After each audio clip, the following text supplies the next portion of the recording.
안녕하세요. 오랫동안 산무이님 방송을 들어온 애청자입니다. 제가 군생활 당시 겪었던 소름 돋는 일을 제보해 보겠습니다.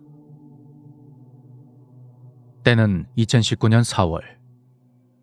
당시 저희 부대는 2주간 진지공사를 진행했는데 그때 훈련 중에 다리를 다쳐 깁스를 했던 저는 진지공사 작업에서 빠지게 되었습니다.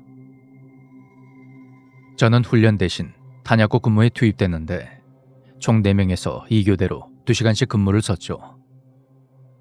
근무에 투입되다 보니 해가 넘어가는 장면이나 별과 달이 뜨는 걸 실시간으로 볼 수 있어서 몸은 힘들었지만 나름 기분은 좋았습니다. 그렇게 시간이 흘러 공사 2주차였던 화요일 밤 새벽 3시. 그날은 저와 함께 근무에 들어간 선임이 걸그룹 트와이스의 광팬이라 그 이야기를 하며 시간을 보내고 있었죠. 전방을 기준으로 제가 오른쪽에, 선임이 왼쪽에 서 있었고 서로 반대 방향을 주시하고 있었습니다. 왼쪽에는 다른 부대로 이어지는 삼거리가 있었고 오른쪽에 있는 오르막길을 따라가면 그 위로 포병부대 연병장이 있었습니다. 그렇게 얼마나 지났을까?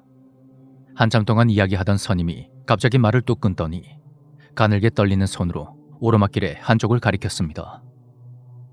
그 손을 따라 시선이 닿은 그곳에는 한 여자가 손을 축 늘어뜨린 채로 좌우로 시계추처럼 흔들흔들 하고 있었습니다. 오르막길 위의 정상 쪽은 포병대대 건물 외등에 불빛이 닿았고 그래서 어느 정도 시야 확보가 가능했습니다. 저는 내가 잘못 본 건가 싶어 여자의 인상착의를 확인한 뒤 선임에게 저기 저 여자 보이시냐고 물었습니다. 제가 본 모습은 분홍색 맨투맨 티셔츠에 흰색 레깅스 같은 것을 입은 여자였는데 선임에게 물어봤더니 이러더군요. 분홍색 상의에 하얀색 하의 맞아? 그때 탄약고에 4배율 야간 투시경 05K가 있어서 그걸로 한 번 더 확인했는데 저희가 본 게 맞더군요. 이런 상황에서는 신원 미상의 인원 식별을 위해 대대 지휘 통제실에 직접 무전을 쳐야 했지만 우선 정상에 가서 다시 확인한 뒤 무전을 치기로 했습니다. 후임인 제가 총을 들고 한참을 올라가 여자를 목격한 곳에 도착했는데 아까 본 그 여자는 안 보이고 왼쪽에 있는 산속에서 수십 명의 남자들이 떠드는 소리가 들리는 겁니다. 이 시간에 훈련을 하는 것도 아닌데 이게 무슨 소린가 싶어 그 소리가 나는 곳을 바라봤는데 그곳은 철책선이 있는 곳이었습니다. 그러니까 그곳은 CCTV로 365일 감시를 하는 데다 병사가 경계근무하는 곳도 아니었던 거죠. 보병부대 연병장을 한번 쓱 살펴본 후 탄약고 쪽으로 고개를 돌리니 선임이 절 향해 미친 듯이 손을 흔들고 있었습니다. 저는 선임을 향해 이상이 없다며 크게 X자 표시를 했고 탄약고로 복귀하여 계단을 올라가는데 선임이 중간까지 내려오더니 제 손목을 잡고 뛰는 겁니다. 왜 그러십니까? 야, 못 봤어? 아까 본 여자는 없었습니다. 아니, 장난치지 말고. 진짜 못 봤어. 진짜 아무것도 못 봤습니다. 그러자 선임은 잠시 말이 없더니 한참 뒤에 입을 열었습니다. 네가 정상에 막 도착한 순간에 그 여자가 너한테 바짝 붙어서 네 얼굴을 뚫어지게 쳐다보더라. 네가 움직일 때마다 네 주변을 빙글빙글 돌고 있더라고. 그 말을 듣는 순간 온몸에 소름이 쫙 돋았고 저도 모르게 오르막길 위쪽을 쳐다봤는데 그곳에 그 여자가 시계추처럼 몸을 흔들흔들 하고 있었습니다. 다행히 곧 근무교대 시간이 되어서 그곳을 빠르게 벗어났죠. 그로부터 한 달 뒤 신병이 들어왔는데 사실 그 친구는 입소 때부터 아주 유명했습니다. 바로 어머니가 무당이시고 훈련소에 있을 때부터 귀신을 본다는 소문 때문이었죠. 저 또한 그 소문을 익히 들었던지라 나중에 신병이랑 근무를 서면 이것저것 물어봐야겠다 그리 생각했습니다. 그러다가 자정에서 새벽 2시 타임에 신병과 탄약고 근무를 서게 되었고 저는 일명 군생활 꿀팁에 대한 이야기를 하다가 제가 진짜 궁금했던 질문을 했습니다.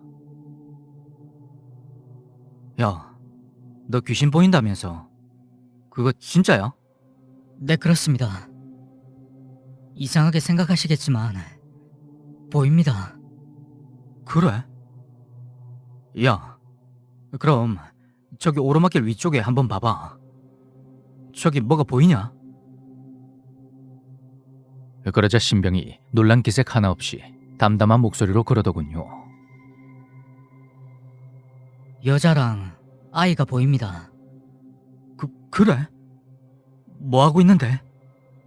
아이는 연병장 뛰어다니고 있고 여자는 이쪽을 쳐다보고 있습니다. 그 말을 듣는데 머리털이 쭈뼛 서면서 정말 등골이 오싹하더군요. 그날 우리는 조용히 타냐고 근무를 마쳤습니다. 얼마 뒤에 우연히 연대장님을 마주쳤을 때 제가 포병부대에 대해 물어봤는데요. 연대장님은 평소 저와 어느 정도 친분이 있었고 군 생활을 30년 정도 하신 분이라 부대의 역사에 대해 다 알고 계신 분이었습니다.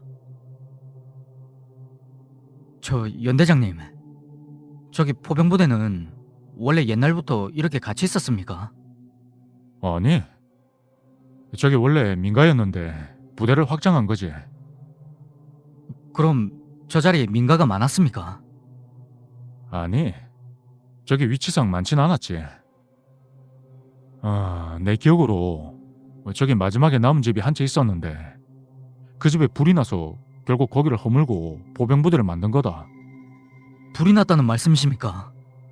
그래.